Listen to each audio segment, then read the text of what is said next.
बिस्मिल्लाहिर्रहमानिर्रहीम, अस्सलाम वालेकुम। मैं गौहर भट्ट सियासत के प्लेटफॉर्म से आपकी खिदमत में हाजिर हूँ। नैब पाकिस्तान के अंदर एक ऐसा अदारा बन चुका है जो जिथे जांदा बिस तो के आंदा, यानी एक अजीब सा सूरत हाल है। ये जो क्लेम करते हैं कि हमने 500 अरब रुपये निकलवाए हैं और हमने ये किया है, वो 500 अरब रुपये जो निकलवाए हैं उनकी कहानी क्या है वो भी मैं आपकी खिदमत में रखता हूँ।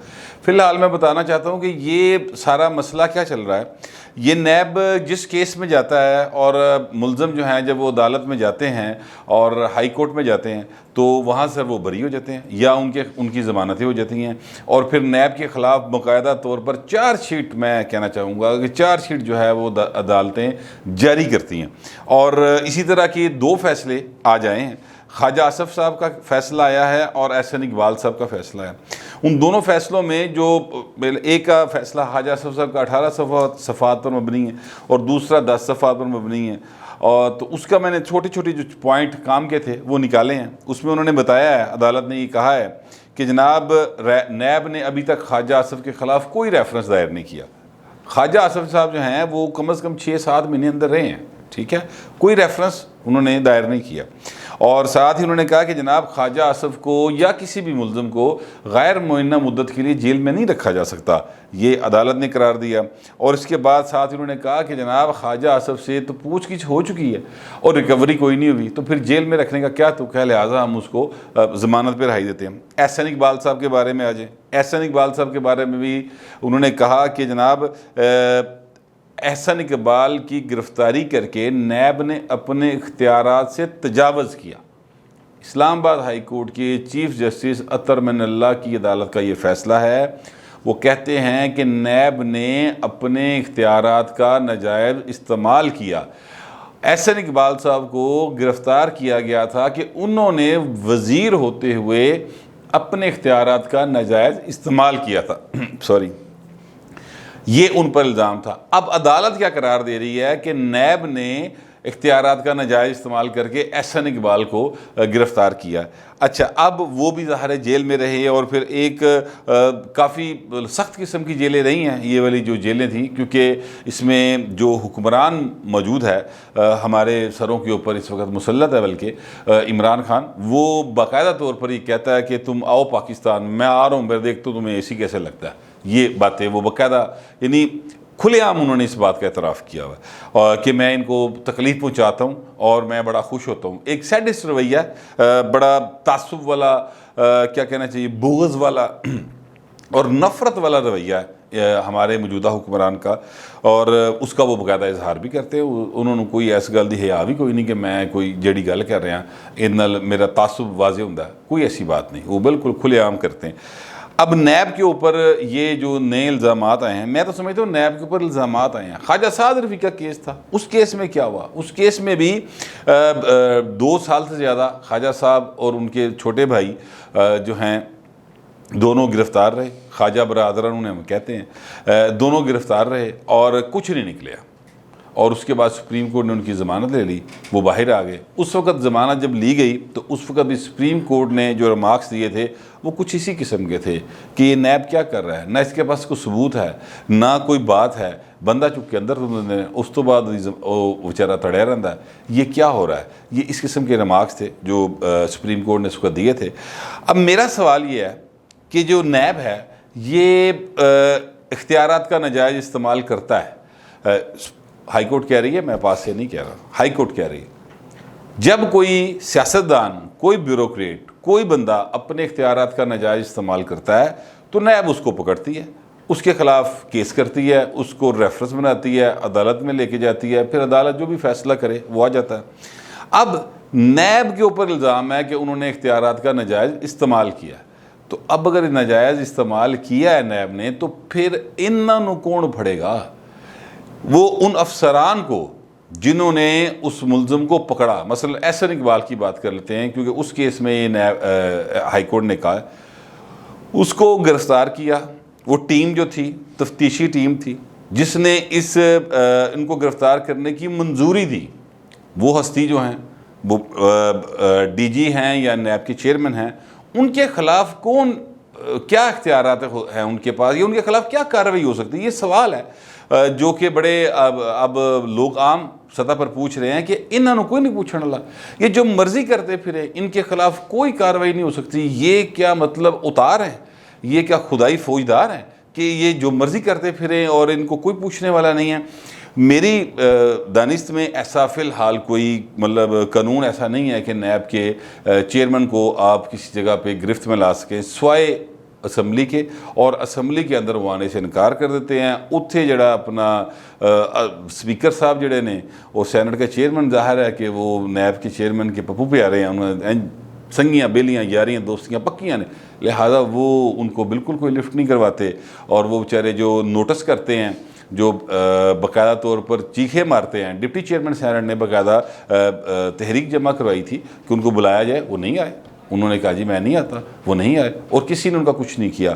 फ़िलहाल नैब के पास को किसी तरह पर उनको काबू करने के या उनको पूछगिछ करने की या उनसे बाज पुरस करने के कि यार आप गलत कर रहे हैं, उसके हवाले से सवाल करने का कोई फोरम मौजूद नहीं है और कोई कानून मौजूद नहीं है। इसीलिए मैं कहता हूँ कि नैब का चेयरमैन जो है ना, वो अल्लाह माफ़ करे ख़ुद को दुनिया में खुदा समझता है और इसीलिए वो बड़ी बड़ी बातें करता है। सिर्फ यही चेयरमैन नहीं, इससे पहले भी जितने चेयरमैन रहे हैं उनकी भी कारगुजारी अगर आप उठा के देखें तो ऐसी थी। अब मैं आता हूँ इस बात की तरफ कि ये जो 500 अरब रुपया या 537 अरब रुपया कहते हैं कि जी हमने लेके जमा करवा दिया, वो क्या करवाया? वो इन्होंने करवाया ये है कि जनाब एक बंदा हाउसिंग सोसाइटी वाला फ़र्ज़ करे पकड़ा, उसे कहा जनाब आपके ऊपर 100 अरब रुपये का केस है। वो कहता जनाब 20 अरब रुपये फड़ो, ठीक है, तो मेरी ज़मानत कराओ तो कार जो वो 20 अरब रुपया जमा कराता है, 80 अरब रुपया जे भी पाया, बाहर आराम ना सकून ना फिर रहा। केस चलेगा नहीं चलेगा बाद दी गल्लां, वो पाकिस्तान तो भी बाहर चले जाते 80 अरब रुपया लैके। इस तरह करके नैब के चेयरमैन साहब ने लोगों से पैसे जमा किए हैं। एक आधा कोई केस है जिसमें किसी को सज़ा हुई है और वो भी कोई आम आदमी है। हाँ, ये जो हैं नवाज शरीफ साहब, इनको ज़रूर सज़ा हुई है, लेकिन इसमें अभी तक 1 रुपया भी जो है वो बरामद नहीं हो सका, क्योंकि सज़ा अभी फाइनलिटी की तरफ नहीं गई। अभी उसमें अपीलें हैं, हाई कोर्ट में हैं, फिर इंट्रा कोर्ट है, फिर सुप्रीम कोर्ट है, फिर रिव्यू पिटीशन है, लिहाजा काफ़ी कुछ मामला जो हैं अभी उसमें रहते हैं। एक आधा कोई केस है जिसके अंदर इन्होंने एहतसाब अदालत से सज़ा हुई और उस बंदे ने कहा कि जनाब तुसी सज़ा तो देती है, अब पैसे भी फाड़ लो। रिकवरी मौके पे हो गई भी थी। वो कोई था जिसके घर से छापा मार के पता नहीं 70-80 करोड़ रुपया पानी की टैंकियों में से निकाला गया था, कोई इस तरह का आदमी था, उससे रिकवरी हुई जो भी। बाकी तो सारी जो है वो डील है कि जनाब आप हमें इतने दे दें और एने साड़ी जेब बेचते, एने कौमी खजाने जेब बेचते, तुसी जेल तो बाहर। ये टोटल कारगुजारी है कि नैब के चेयरमैन की या नैब की ओवरऑल ये टोटल उनका है काम जो वो करते आ रहे हैं। और ये सिलसिला कब तक जारी रहेगा और कब तक सियासतदान जो हैं वो इस चक्की में पिसते रहेंगे? इमरान खान की बारी आएगी तो पता चलेगा कि क्या सूरत हाल है। मुझे एक केस और याद आ गया, बड़ा मशहूर केस, और वो मशहूर केस ये है कि नैब के चेयरमैन की एक वीडियो वायरल हुई थी, आपको याद होगा। और वो खतून जो थी उसने ख़ुद वो वीडियो बनाई थी और ख़तून ने वीडियो बनाने के बाद फिर वो दर गई कि जनाब मैं किसी तरह, पीपल्स पार्टी के पास भी यही थी, हमारे एक दोस्त ही के पास आई थी कि जनाब ये नैब के चेयरमैन की ये वीडियो है तो आप इसको ले लें और आपको ही फ़ायदा होगा, मेरा बंदा भी बाहर आ जाएगा।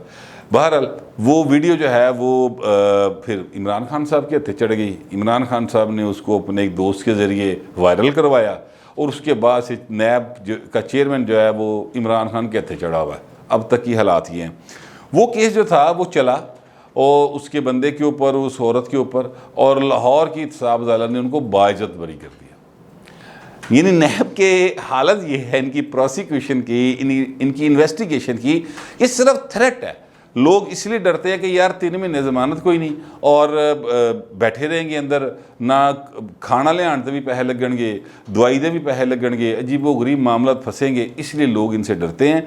अदरवाइज़ नैब की अपनी कारकर्दगी जो है वो ज़ीरो है, क्योंकि कोई केस अभी तक फाइनलिटी की तरफ नहीं गया जिसमें नैब ने इल्ज़ाम लगाया हो और वो बंदा मुजरम साबित हुआ हो और उसके बाद उसकी जायदाद बेचकर या उसके बैंक अकाउंट्स को कुरक करके तो पैसे कौमी ख़जाने में आए हों।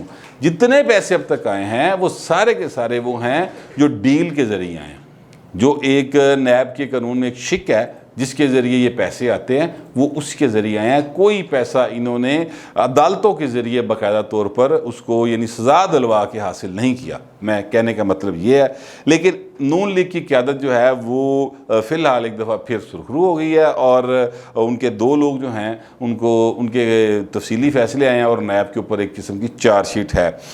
ये शायद डोमिसाइल के फ़र्क है। मैंने इससे पहले प्रोग्राम में डोमिसाइल के ऊपर काफ़ी तफसीली बात कर ली थी। अब मैं आता हूँ बिलावल साहब की तरफ। बिलावल साहब जो हैं उन्होंने आज बड़ी लत्ते ली हैं, जिसको कहते हैं ना पंजाबी के अंदर, लत्ते ली थी उन्होंने नून लीग के और मौलाना फजल रहमान के, और बड़ी बातें की हैं। ज़ाहिर है आज़ाद कश्मीर में इलेक्शन चल रहा है और उस इलेक्शन के अंदर बिलावल साहब जो हैं वो अपने उम्मीदवारों की कैंपेन कर रहे हैं। जलसा था, बहुत परवाह किस्म का जलसा सी, और वहाँ पर लोग क्राउड बड़ा चार्ज था। ख़वातीन की बहुत बड़ी तादाद थी, वो जो फुटेजेस मैंने देखी हैं उसके अंदर। लेकिन वहाँ पर जो बातें की बिलावल साहब ने, उन्होंने ये कहा कि मैं सिर्फ सिरी पाए खाने के लिए या हलवा पूड़ी खाने के लिए किसी इत्तेहाद का हिस्सा नहीं बनूँगा। ये आर या पार का नारा लगाने वाले अब पाँव पकड़ने पर आ गए हैं। ये बड़ा तंज है। ये नारा आर या पार का मुस्लिम लीग नून की क़यादत ने लगाया था और शहबाज शरीफ ने कहा था कि मैं पाँव पकड़ लूँगा, जिसके भी होंगे मैं फाड़ लाँगा पैर जाके, पाकिस्तान का मसला है ये। और उसको उन्होंने बिलावल साहब ने कहा कि जी वो वज़ीर-ए-आज़म बनने के लिए पाँव पकड़ना चाहते हैं, ठीक है। और मौलाना फजल रहमान साहब से उन्होंने कहा कि जनाब वो जो बंदे आपके नहीं आए थे ना बजट इजलास के अंदर, उन्होंने नोटिस भेजो, ज़रा शोकाज नोटिस, हमें तो आपने नोटिस भेजा था, उनको नोटिस भेजें। साथ ही बिलावल साहब ने ये दावा भी कर दिया कि इनसे हुकूमत घर नहीं जाएगी, हम खुद जद्दोजहद करके इस हुकूमत को घर भिजवाएंगे। अब ये आखिरी बात जो है वो कितनी पायदार नहीं है, ज़ाहिर है कितनी जद्दोजहद होगी और किस तरह से हुकूमत जाएगी, ये एक लंबी दास्तान है। लेकिन बिलावल साहब की जो पहली 2-3 बातें हैं ये बड़ी अहम है, इस हवाले से बहुत अहम है क्योंकि जो एक उम्मीद बंदी थी कि जनाब विद इन पार्लियामेंट जो है पीपल्स पार्टी और नून लीग मिलकर चलेंगे और चीज़ों को बेहतर करेंगे, वो अब लगता है कि वहाँ पर भी दरार पड़नी शुरू हो गई है। अगरचे बिलावल साहब ने ये कहा है कि आप बुज़दार के ख़िलाफ़ लेके आए अदम एतमाद, हम आपको वोट देंगे, आप इमरान के ख़िलाफ़ लेके आए, हम आपको वोट देंगे। लेकिन ये जब इस किस्म की बातें कर दी जाएँ कि आर या पार का नारा लगाने वाले जो हैं वो पाँव पकड़ने पर आ गए हैं वज़ीर-ए-आज़म बनने के लिए, तो फिर उस तो बाद फिर ताड़े को वोट ना किसी मंगना है ना किसी ने इस तरफ जाना है। मतलब ये है कि अब जो विद इन पार्लियामेंट एक इत्तेहाद की सूरत हाल दिखाई देती थी पीपल्स पार्टी और नून लीग के दरमियान, वो भी अब काफ़ी डिस्टर्ब होती दिखाई दे रही है मुझे। अब कल से मरीम नवाज शरीफ साहबा जो हैं वो जा रही हैं अपना बाकायदा तौर पर कैंपेन करने के लिए, और उसके बाद फिर मरीम नवाज साहबा जो हैं वो शेरनी बन के धाड़ेंगी, क्योंकि आज बिलावल साहब ने तीर बरसा दिए हैं तो उसका जवाब तो फिर आएगा, और जब वो जवाब आएगा तो इस तरह से तलखियों में इजाफा होता चला जाएगा, जिसके नतीजे के अंदर पीपल्स पार्टी और मुस्लिम लीग नून के दरमियान वो जड़ियाँ मोहब्बतां पकियाँ सन ना, वो अब नफ़रतों में एक दफ़ा फिर तब्दील हो जाएंगी। ये नफ़रतें कब तक रहेंगी ये आने वाला वक्त बताएगा। हो सकता है ये सिर्फ इलेक्शन के लिए कर रहे हों क्योंकि इलेक्शन सर पे है, वोट लेने हैं, लिहाजा एक दूसरे की मुखालफत करेंगे तो वोट लेंगे। लेकिन ये जो बातें होती हैं ना, ये वक्त गुजर जाते हैं, बिल्कुल गुजर जाता वक्त। इंसान हो सकता है अल्फाज भी भूल जाए लेकिन लहजे नहीं भूलता इंसान, ये एक प्रॉब्लम है।